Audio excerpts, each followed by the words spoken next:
Mila Kena, King Fidi Sasmana. Anayepata imuno nasi tomuzambura. Machaira ngotibira sinutu. Tumpachara funasi mugoma maba. Suru ndizuro kwakabiwa kumagaba. Saka usandishora ndichikukaba. Ita isi pasati pabuda imbwa. Iyo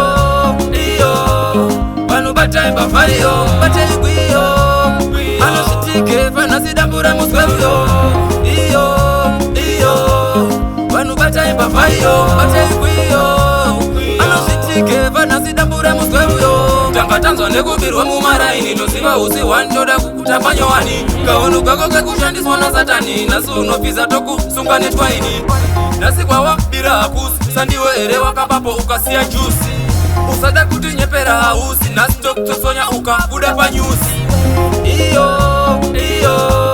Panu batai bafayo Batai guyo Ano shitike fana sidambura musweyo Iyo Panu batai bafayo Batai guyo Ano shitike fana sidambura musweyo Anayepata imuno nasi tomuzambura. Ajaira ngotibira sinodura. Chechimwisambura Zakarara kumukanya Wangu unopitani Chingomira ikuchema mukoma maba. Suru ndizuro kwakabiwa kumagaba. Saka usandishora ndichikukaba. Ita isi pasati pabuda imbwa. Iyo Panu batai bafayo Batai guyo Ano shitike fana sidambura musweyo Iyo